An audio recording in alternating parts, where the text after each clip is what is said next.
Welcome back. I am your host, Barbara Mackenzie, and this is week number 10 of the Virtues Museletter. Thank you for being here, and I want to say hello and a big shout out to all the new listeners who are joining us from a variety of podcast platforms and from all across the world. It is truly humbling, and I appreciate every ear and every thought that my musings may inspire in you. So, we've been focused on the virtue of fairness this week, and I have some journal reflections and some thoughts that I have been musing on. But before we get into that, let me remind you that this podcast is about soul development.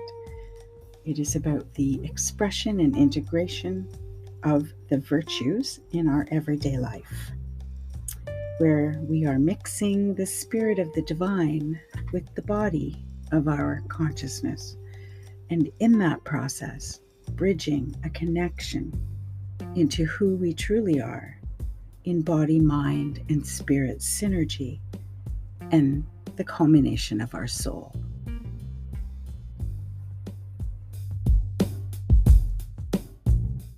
This podcast is produced using 4 separate programs.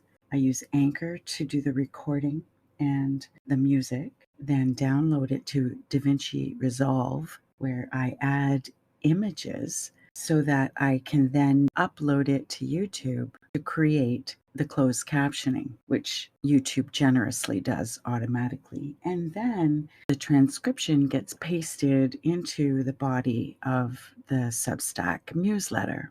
And in saying that, I am new to Substack with the intention that I would launch this season 3 as Virtues Museletter in Substack exclusively. There's also a Substack app, which I want to let you know I've never used, but there is an option for you if you want. When you subscribe to Substack, you get 2 levels. You become a member of Substack, which gives you access to their offerings. Then you also get an author's dashboard where you can create your own. But I just wanted to let you know that no matter where you're listening from, if you have comments that you want me to see, you need to come to either Substack or Anchor FM /Barb's World to leave me comments and messages. Okay, let's move on. This week, being focused on the virtue of fairness, I had some really deep considerations. I also am involved in the Gabor Mate's Compassionate Inquiry program with a student of his. And so I have some underlying issues that are percolating. And this past week, the main purpose of my intention is to figure out how to let go of anger, old, brooding, leftover, residual effects from anger. ACEs stands for Adverse Childhood Experiences, and it comes out of Harvard and saying they've very thoughtfully broken trauma down into, I believe, 9 degrees, and they've created a survey. It's very simple. It measures your experience, including things like physical, emotional abuse, neglect, mental illness, household violence. And then the more ACEs a child experiences, the more likely he or she is to be influenced and affected by the circumstances. So you should check that out. I'll put the link for our Substack users. Everybody else will just have to search for the developingchild.harvard.edu/resources. There's a PDF you can download. I'm looking at this graphic right now, which is detailed but very simple, talking about how toxic stress influences the body. And it ties in with fairness. The world is not fair. We are not treated fairly. We are all so different. And according to these ACEs and how that influences and helps to carry us forward into who we are. So that it makes sense to me then that ACEs can be reversed, that we can reverse the influence and we can repair the damage done. So that's what I'm going to be thinking about this week. So in true Barb's World fashion, when you don't have words to express yourself, you create, you make art. And for the last 5 or 6 years, I think I've been involved in something called soul art. I call it process art, and it is bypassing my own expectations and desires and artistic expressions as an artist, and it's going beyond that. It's just using the medium to create a visual expression, and then you go into interpretation. So I have spent this week in my visual expression. It started with what we call a card swipe in watercolor, which is where you just put pure paint on a credit card, literally. Have your watercolor paper either wet or not, or a variety of both, and that you swipe the paint across the canvas, across the paper, and then you allow the process between the water and the paper and the pigment. You just let it do its thing. So those of you who are with me on Substack can look down in your email to see the art that I'm creating, and it's so fascinating to me. I have developed over my life chronic inflammation, fibromyalgia, and rheumatoid arthritis. And if you look at the images, it's very much how it feels under my skin. You know, every day I wake up, knock on wood, the last 3 days have been great days. But often I wake up with different things in different places, different problems that last for a few days, and then they move on and either disappear or change locations. Yeah, it's very, very strange, but anybody with these conditions will understand what it is that I'm trying to say.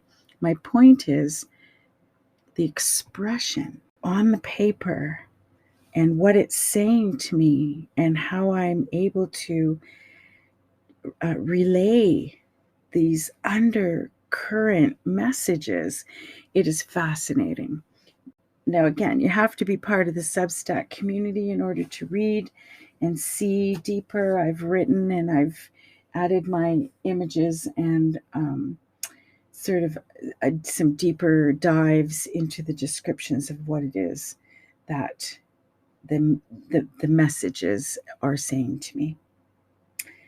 So that's a little bit about the journal reflections, but let's get on to doing our virtues pick.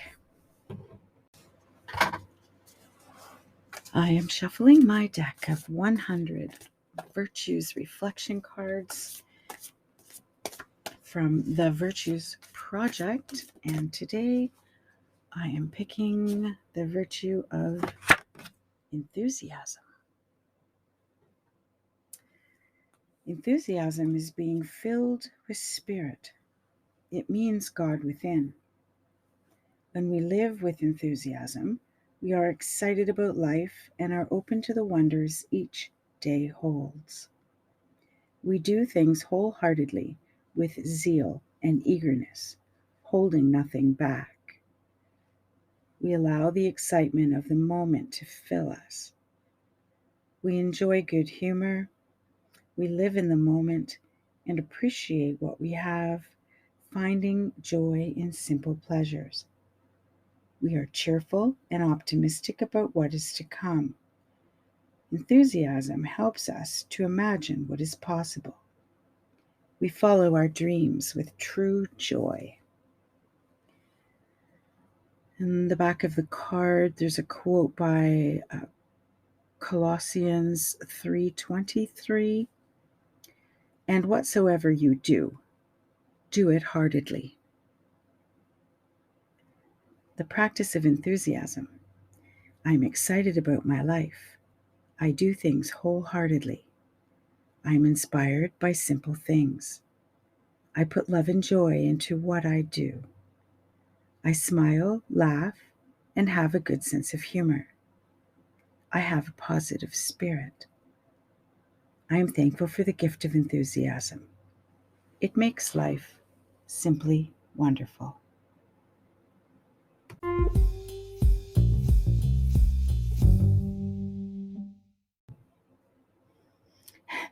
Honestly, I can't think of a better card to bring us up out of fairness. I got caught for a while in life isn't fair. And so enthusiasm reminds me that I have choices and that when I can let go of my anger and fear and expectations and misunderstandings, I can embrace true joy and enjoy the positive spirit. I love this visual too. It's a beautiful green color, but it's a waterfall. You see the water falling from a tall place onto the rocks, and it just has that healing, beautiful green color to it.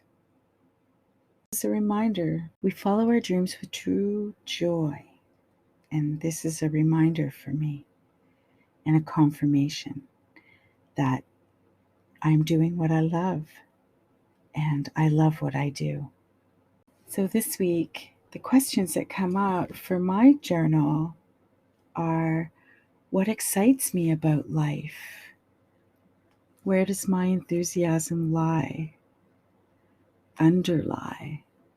And how can I inject enthusiasm into the places in my life where things have not been fair, feel unfinished?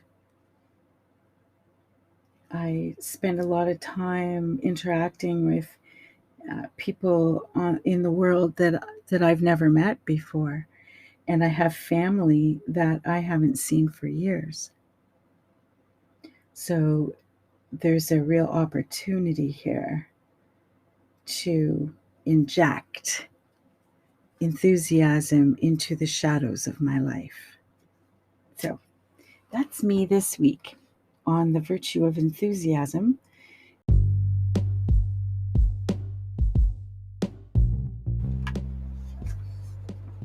Well, thanks for listening, everyone. And remember, if you're listening in anywhere other than Substack, you're not getting the full treatment. So come on over to virtueoftheweek.substack.com to subscribe to the community, become a member, and receive the Virtues Museletter in your email inbox every Monday. If you're in my time zone, have a wonderful week. And thanks for being here.